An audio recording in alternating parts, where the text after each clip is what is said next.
nga ba gumawa ng ganito kasarap na mango graham or mango float? Tingin pa lang talaga ay talaga namang napakasarap na nga nito. So ito nga pala yung mga gagamitin kong ingredients dito. Kaya naman umpisahan na nga natin ito at biyakin na nga natin ang ating mga mangga na gagamitin dito.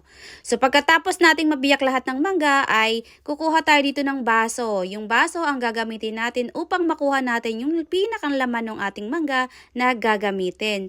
So ganyan lang ang aking ginamit dyan at napakadali lang talaga matanggal sa mga balat yung ating mangga. Pagkatapos naman yan ay syempre yung buto ay may mga laman pa yan, kaya naman sasairin din natin yan dahil may paggagamitan pa tayo niyan mamaya. Na-add ko lang din yung mga laman doon sa buto dahil nga meron pa yon.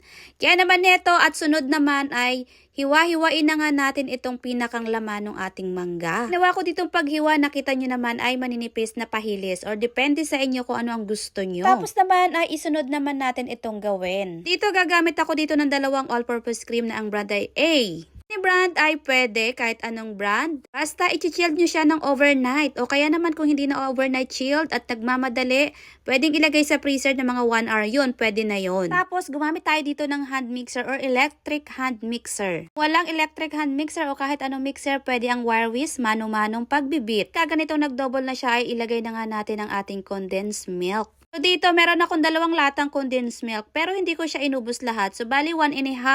Isang lata at kalahating lata ang aking inilagay dito dahil ayoko ng medyo or sobrang matamis. Okay na yun sa akin. Kaya naman, depende sa inyo kung gaano karami ang ilalagay nyo. Kung gusto nyo mas matamis, ubusin nyo yung 2 lata ng condensed milk. Pero okay na yan. Pagkatapos, syempre ay i-mix ulit natin yan gamit ang ating electric hand mixer.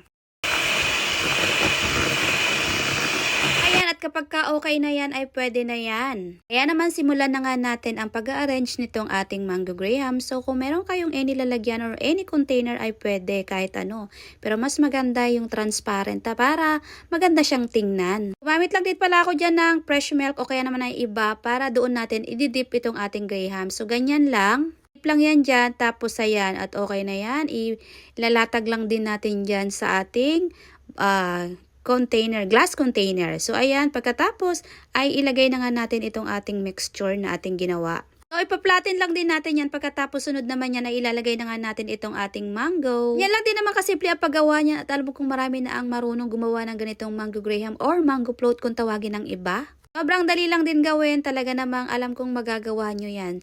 Sobrang masarap nga pala itong pang dessert at lalo na nga kapag may handaan. At kapag ayan, nalagay nyo na lahat yung mangga ay kung gusto nyo pa ng mas mataas pa or kung ilang layer ang gusto nyo ay pwede pa kayo magdagdag dyan. Same procedure, paulit-ulit lang din ang ating gagawin dyan. Anyway, huwag niyo pasinin kung ako nga ay nakakamay lang dyan at hindi ako gumamit ng any plastic or any gloves dyan. Dahil malinis naman yung kamay ko dahil maya nga rin ako naguhugas. Isa pa ay kami lang din naman ang kakain to ng aking mga anak at hindi naman ito pambenta, pang sarili lang din ito, pang sariling pangkain. Ganun. So mabalik tayo dito. So ayan, at maglagay ulit tayo dito ng mangga kapag ka nalagay na natin yung ating cream mixture. Paulit-ulit lang din, kagaya na sinabi ko kanina. Alam kong alam nyo na yan. After yan ay ilagay mo na yan sa ref para mas mabilis mo na yan makain at gustong-gusto mo ng kainan ay ilagay mo sa freezer. Dahil meron pa nga tayong natirang mixture kaya naman heto at gagawa ulit tayo ng second batch. Kung kanina sina-add ko na mangga doon sa buto ay eto nga pala.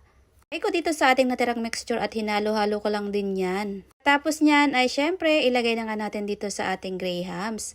Kagaya ng ginawa ko kanina, ganun lang din. Same process lang din. Siyempre, i-dip mo lang din ulit sa evap milk or kaya naman ay sa fresh milk yung ating grahams. Pagkatapos ay i-place mo na nga dyan sa ating food container. Tapos ayan, ilagay mo na nga natin yung mangga. And then syempre, mag-toppings na tayo sa ibabaw. Dito naman, naglagay tayo dito ng crushed grahams para pang toppings at mas maganda ring tingnan na medyo may toppings tayo dyan sa ibabaw. Nga niya ng ilang oras at heto, ready na nga ang ating tikyaman time. Tignan nyo naman kung gaano kaganda tingnan yan. O diba, at talaga namang tingin pa lang ay talaga namang napakasarap na. Upload na nga ito mga mari at ngayon ko nga lang din ito na voice over. Kaya naman, sa mga oras na to na bino-voice over ko to ay talaga naman nagki-crave na naman ulit ako sa ganitong mango graham. Parang gusto ko ulit gumawa pero saka na lang ulit siguro. Kapag ka bumaba na nga ulit ang presyo ng ating mga mangga ngayon dahil sa ngayon ay medyo tumataos na nga ulit at hindi na nga ulit season ng mangga. Kaya naman medyo pricey na nga siya. Pero hindi pa naman ganun kamahal. Kaya naman